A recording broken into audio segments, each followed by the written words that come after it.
ആകാശവാണി. നമസ്കാരം. പ്രാദേശിക വാർത്തകൾ വായിക്കുന്നത് അനിൽകുമാർ.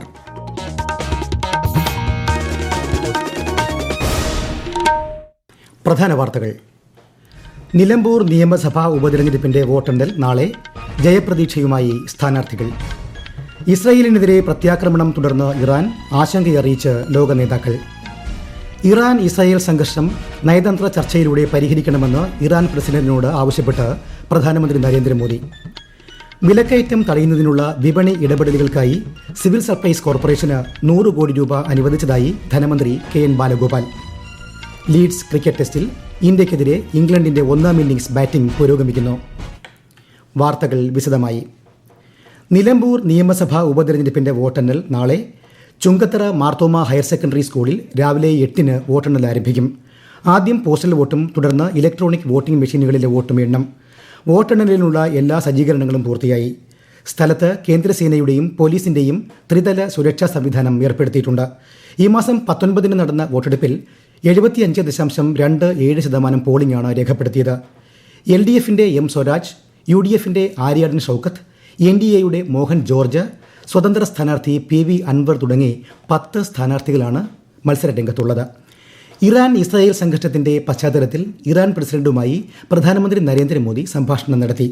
സംഘർഷങ്ങളിൽ ആശങ്ക അറിയിച്ചതായും നിലവിലെ സ്ഥിതിഗതികൾ വിശദമായി ചർച്ച ചെയ്തെന്നും പ്രധാനമന്ത്രി സമൂഹമാധ്യമത്തിൽ കുറിച്ചു. നയതന്ത്ര ചർച്ചകളിലൂടെ സംഘർഷം ലഘൂകരിക്കണമെന്നും പ്രാദേശിക സമാധാനം, സുരക്ഷ, സ്ഥിരത എന്നിവ പുനഃസ്ഥാപിക്കണമെന്നും ശ്രീ മോദി അഭ്യർത്ഥിച്ചു. ഇസ്രായേൽ ഇറാൻ സംഘർഷം അതിരൂക്ഷമായി തുടരുന്നു. ഇറാൻ ആണവ കേന്ദ്രങ്ങളിൽ US നടത്തിയ വ്യോമാക്രമണത്തിന് പിന്നാലെ ഇസ്രായേലിൽ ഇറാൻ പ്രത്യാക്രമണം നടത്തി. ഹൈഫ ഉൾപ്പെടെ ഇസ്രായേലിലെ നിരവധി പ്രദേശങ്ങൾ ലക്ഷ്യമാക്കിയായിരുന്നു ആക്രമണം. ഇറാനിലെ ഫോർഡോ, നതാൻസ്, ഇസ്ഫഹാൻ എന്നീ ആണവ കേന്ദ്രങ്ങളിലാണ് US വ്യോമാക്രമണം നടത്തിയത്. ഇറാന്റെ 3 ആണവ കേന്ദ്രങ്ങളിൽ ഇസ്രായേൽ സഹകരണത്തോടെ അമേരിക്കൻ സൈന്യം നടത്തിയ ആക്രമണത്തെ ശക്തമായി അപലപിച്ച് ഇറാൻ വിദേശകാര്യമന്ത്രി സയ്യിദ് അബ്ബാസ് അരഗ്ചി. ആക്രമണങ്ങൾക്ക് കനത്ത പ്രത്യാഘാതങ്ങൾ ഉണ്ടാകുമെന്നും ഇറാൻ വിദേശകാര്യമന്ത്രി മുന്നറിയിപ്പ് നൽകി. അതേസമയം ആക്രമണങ്ങൾ അന്താരാഷ്ട്ര സമാധാനത്തിനും സുരക്ഷയ്ക്കും ഭീഷണിയാണെന്ന് ഐക്യരാഷ്ട്ര സഭാ സെക്രട്ടറി ജനറൽ അന്റോണിയോ ഗുട്ടറസ് വ്യക്തമാക്കി. നയതന്ത്ര മാർഗത്തിലൂടെ പ്രശ്നങ്ങൾ പരിഹരിക്കണമെന്നും അദ്ദേഹം പറഞ്ഞു. ഇറാനിയൻ ആണവ കേന്ദ്രങ്ങളിൽ US നടത്തിയ സൈനിക ആക്രമണങ്ങളിൽ ആശങ്കയറിയിച്ച് ലോക നേതാക്കൾ. മേഖലയിൽ വലിയ സംഘർഷ സാധ്യത നിലനിൽക്കുന്നതിനാൽ സംയമനം പാലിക്കാനും നയതന്ത്ര ചർച്ചകളിലേക്ക് തിരിയാനും ലോക നേതാക്കൾ ആഹ്വാനം ചെയ്തു. മേഖലയിൽ സമാധാനവും സ്ഥിരതയും നിലനിർത്തേണ്ടതുണ്ടെന്ന് UK പ്രധാനമന്ത്രി കെയർ സ്റ്റാമർ പറഞ്ഞു.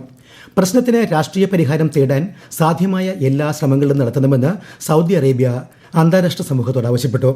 സംഘർഷം തുടർന്നാൽ വലിയ പ്രത്യാഘാതങ്ങൾ ഉണ്ടാകുമെന്ന് ഖത്തർ വിദേശകാര്യ മന്ത്രാലയം മുന്നറിയിപ്പ് നൽകി. അന്താരാഷ്ട്ര നിയമത്തിന്റെയും UN ചാർട്ടറിന്റെയും ഗുരുതര ലംഘനമാണ് US നടത്തിയതെന്ന് ഒമാൻ വിദേശകാര്യ മന്ത്രാലയം അഭിപ്രായപ്പെട്ടു.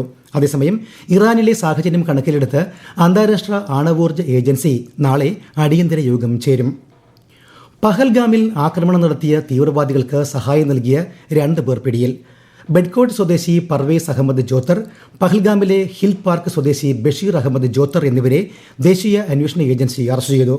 ആക്രമണത്തിൽ ഉൾപ്പെട്ട 3 ആയുധധാരികളായ തീവ്രവാദികളുടെ വിവരങ്ങൾ ഇവരിൽ നിന്ന് ലഭിച്ചതായി NIA പറഞ്ഞു. മാലിന്യത്തിൽ നിന്ന് ഊർജ്ജം ഉൽപ്പാദിപ്പിക്കുന്ന സംസ്ഥാനത്തെ ആദ്യ കേന്ദ്രീകൃത മാലിന്യ സംസ്കരണ പ്ലാന്റ് പാലക്കാട് കഞ്ചിക്കോട്ട് ഈ വർഷം ഡിസംബറിൽ കമ്മീഷൻ ചെയ്യും.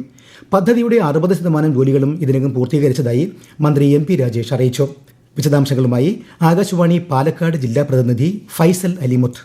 150 കോടി രൂപ ചെലവഴിച്ച് നിർമ്മിക്കുന്ന പ്ലാന്റിൽ ജില്ലയിലെ 7 നഗരസഭകളിലെയും 22 ഗ്രാമപഞ്ചായത്തുകളിലെയും മാലിന്യം സംസ്കരിക്കും. പ്രതിദിനം 200 ടൺ ജൈവ അജൈവ മാലിന്യങ്ങൾ കൈകാര്യം ചെയ്യാനുള്ള ശേഷിയാണ് പ്ലാന്റിനുണ്ടാവുക. ഇതുപയോഗിച്ച് കംപ്രസ്ഡ് ബയോഗ്യാസ് ഉൽപാദനമാണ് ഇവിടെ പ്രധാനമായും നടക്കുക. കഞ്ചിക്കോട് വ്യവസായ മേഖലയിലെ 11.5 ഏക്കർ സ്ഥലത്ത് പബ്ലിക് പ്രൈവറ്റ് പാർട്ണർഷിപ്പ് പദ്ധതിയായാണ് പ്ലാന്റ് സ്ഥാപിക്കുന്നത്. പ്ലാന്റിന്റെ പ്രവർത്തനവുമായി ബന്ധപ്പെട്ട് ആശങ്കകൾ ഉണ്ടെങ്കിൽ പരിഹരിക്കുമെന്ന് കഴിഞ്ഞ ദിവസം കളക്ടറേറ്റിൽ വിളിച്ചു ചേർത്ത തദ്ദേശ സ്ഥാപന പ്രതിനിധികളുടെ യോഗത്തിൽ മന്ത്രി MP രാജേഷ് പറഞ്ഞു. സംസ്ഥാനത്തെ തദ്ദേശ സ്വയംഭരണ സ്ഥാപനങ്ങൾക്ക് 335 കോടി രൂപ കൂടി അനുവദിച്ചതായി ധനമന്ത്രി KN ബാലഗോപാൽ. സാമൂഹിക ആരോഗ്യ കേന്ദ്രങ്ങൾ, കുടുംബാരോഗ്യ കേന്ദ്രങ്ങൾ തുടങ്ങിയവയുടെ പ്രവർത്തനങ്ങൾ ശക്തമാക്കുന്നതിന് ധനകമ്മീഷൻ ശുപാർശയിലുള്ള ഗ്രാന്റാണ് അനുവദിച്ചത്. വിലക്കയറ്റം തടയുന്നതിനുള്ള വിപണി ഇടപെടലുകൾക്കായി സംസ്ഥാന സിവിൽ സപ്ലൈസ് കോർപ്പറേഷന് 100 കോടി രൂപ അനുവദിച്ചതായും മന്ത്രി അറിയിച്ചു. ജലാശയങ്ങളിൽ വീണുള്ള അപകടങ്ങൾ തടയുന്നതിന് കുട്ടികൾക്ക് നീന്തൽ പരിശീലനം നൽകുമെന്ന് മന്ത്രി ജെ ചിഞ്ചുറാണി കൊല്ലം ജില്ലാ അക്വാറ്റിക് അസോസിയേഷൻ സംഘടിപ്പിച്ച ജില്ലാതല ജൂനിയർ സബ് ജൂനിയർ നീന്തൽ ചാമ്പ്യൻഷിപ്പ് ഉദ്ഘാടനം ചെയ്യുകയായിരുന്നു മന്ത്രി. കൊല്ലം ലാൽ ബഹാദൂർ ശാസ്ത്രി സ്റ്റേഡിയത്തിലെ സ്വിമ്മിംഗ് പൂളിന്റെ നിർമ്മാണം പുനരാരംഭിക്കുമെന്ന് മന്ത്രി അറിയിച്ചു.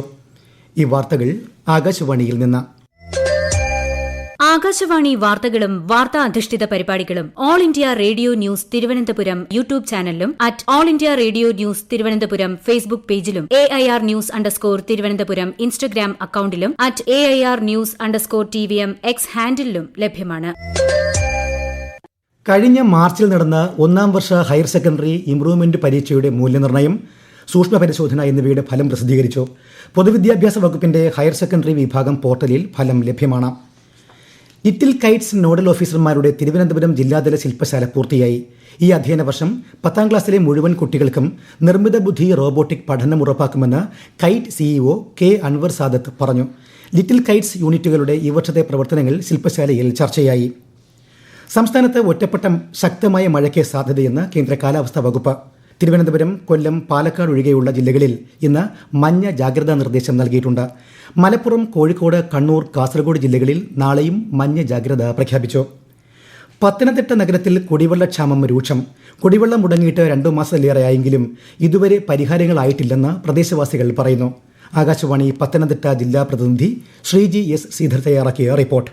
പത്തനംതിട്ട നഗരഹൃദയത്തിൽ സ്ഥിതി ചെയ്യുന്ന 11ാം നഗരസഭാ വാർഡിന്റെ ഭാഗമായ BSNL ഓഫീസ് മുതൽ SP ഓഫീസ് വരെയുള്ള 1 കിലോമീറ്റർ പ്രദേശത്ത് 2 മാസത്തിലേറെയായി കുടിവെള്ളം കിട്ടാക്കനിയാണ്. സർക്കാർ സ്ഥാപനങ്ങൾ അടക്കം നിരവധി വാണിജ്യ സ്ഥാപനങ്ങളും വീടുകളും സ്ഥിതി ചെയ്യുന്ന പ്രദേശത്ത് കഴിഞ്ഞ ഏപ്രിൽ 17 മുതൽ വാട്ടർ അതോറിറ്റിയുടെ കുടിവെള്ളം എത്തിയിട്ടില്ല. സ്ത്രീകൾ ഉൾപ്പെടെ ധാരാളം പേർ ജോലി ചെയ്യുന്ന വ്യാപാര സ്ഥാപനങ്ങളും വീടുകളും പുറത്തുനിന്നും വലിയ വില നൽകി ജലം എത്തിക്കുകയാണിപ്പോൾ ചെയ്തു വരുന്നത്. ഫണ്ടിന്റെ അപര്യാപ്തത കാരണമാണ് നിർമ്മാണം നടക്കാത്തതെന്ന് അധികൃതർ പറയുന്നുണ്ട്. ലീഡ്സ് ക്രിക്കറ്റ് ടെസ്റ്റിൽ ഇന്ത്യക്കെതിരെ ഇംഗ്ലണ്ടിന്റെ 1ാം ഇന്നിംഗ്സ് ബാറ്റിംഗ് പുരോഗമിക്കുന്നു. ഒടുവിൽ റിപ്പോർട്ട് കിട്ടുമ്പോൾ ഇംഗ്ലണ്ട് 6 വിക്കറ്റ് നഷ്ടത്തിൽ 350 റൺസ് എന്ന നിലയിലാണ്. ഇന്നലെ കളി അവസാനിക്കുമ്പോൾ ഇംഗ്ലണ്ട് 3 വിക്കറ്റിന് 209 റൺസ് എടുത്തിരുന്നു. ഇന്ത്യയുടെ ആദ്യ ഇന്നിംഗ്സ് 471 റൺസിനാണ് അവസാനിച്ചത്. അന്താരാഷ്ട്ര ഒളിമ്പിക് ദിനാചരണത്തിന്റെ ഭാഗമായി കണ്ണൂരിൽ നാളെ ഒളിമ്പിക് റൺ നടത്തും. മയക്കുമരുന്നിനു പകരം കായികം എന്ന സന്ദേശവുമായാണ് കണ്ണൂർ ജില്ലാ ഒളിമ്പിക് അസോസിയേഷന്റെ നേതൃത്വത്തിൽ പരിപാടി സംഘടിപ്പിക്കുന്നത്. രാവിലെ കണ്ണൂർ മുനിസിപ്പൽ സ്റ്റേഡിയത്തിൽ നിന്ന് ഒളിമ്പിക് റൺ ആരംഭിക്കും. തൃശൂർ ജില്ലയിലെ അതിരപ്പള്ളി വാഴച്ചാലിൽ വനം വകുപ്പിന്റെ ട്രക്കിംഗ് സംഘത്തിന് നേരെ കാട്ടാന ആക്രമണം. ഒരാൾക്ക് പരിക്കേറ്റു. വാച്ചറും ഫോറസ്റ്റ് ഗാർഡും ഉൾപ്പെടെ 7 പേർ അടങ്ങുന്ന സംഘത്തിന് നേരെയാണ് ആക്രമണമുണ്ടായത്. ഇടുക്കി മറയൂരിലെ ജനവാസ മേഖലയിൽ ഭീതി പരത്തി കാട്ടാന പടയപ്പ. ഇന്ന് രാവിലെ വാഗുവര, ലക്കം, ന്യൂ ഡിവിഷനിലെ ലയങ്ങളിലും തേയിലത്തോട്ടങ്ങളിലും പടയപ്പ എത്തി. ലയത്തോട് ചേർന്ന് തൊഴുത്തിൽ പശുവിന് തീറ്റയ്ക്കായി വെച്ചിരുന്ന പുല്ല് കാട്ടാന ഭക്ഷിച്ചു. INS തരിണി പായ്വഞ്ചിയിൽ 8 മാസത്തെ സഞ്ചാരം പൂർത്തിയാക്കി തിരികെ എത്തിയ നാവികസേന ലഫ്റ്റനന്റ് കമാൻഡർ K ദിൽനയെ ആദരിച്ചു. കോഴിക്കോട് പറമ്പിൽക്കടവിലുള്ള ദിൽനയുടെ വീട്ടിലെത്തിയാണ് ജില്ലയിലെ സൈനികരുടെയും വിമുക്ത ഭടന്മാരുടെയും കൂട്ടായ്മയായ Calicut defence trust and care അംഗങ്ങൾ അഭിനന്ദനങ്ങൾ അറിയിച്ചത്. പ്രധാന വാർത്തകൾ വീണ്ടും. നിലമ്പൂർ നിയമസഭാ ഉപതെരഞ്ഞെടുപ്പിന്റെ വോട്ടെണ്ണൽ നാളെ. ജയപ്രതീക്ഷയുമായി സ്ഥാനാർത്ഥികൾ. ഇസ്രായേലിനെതിരെ പ്രത്യാക്രമണം തുടർന്ന് ഇറാൻ. ആശങ്കയറിയിച്ച് ലോക നേതാക്കൾ. ഇറാൻ ഇസ്രായേൽ സംഘർഷം നയതന്ത്ര ചർച്ചയിലൂടെ പരിഹരിക്കണമെന്ന് ഇറാൻ പ്രസിഡന്റിനോട് അഭ്യർത്ഥിച്ച് പ്രധാനമന്ത്രി നരേന്ദ്രമോദി. വിലക്കയറ്റം തടയുന്നതിനുള്ള വിപണി ഇടപെടലുകൾക്കായി സിവിൽ സപ്ലൈസ് കോർപ്പറേഷന് 100 കോടി രൂപ അനുവദിച്ചതായി ധനമന്ത്രി KN ബാലഗോപാൽ. ലീഡ്സ് ക്രിക്കറ്റ് ടെസ്റ്റിൽ ഇന്ത്യക്കെതിരെ ഇംഗ്ലണ്ടിന്റെ 1ാം ഇന്നിംഗ്സ് ബാറ്റിംഗ് പുരോഗമിക്കുന്നു. പ്രാദേശിക വാർത്തകൾ കഴിഞ്ഞു. അടുത്ത വാർത്താ പ്രക്ഷേപണം രാത്രി 7:25.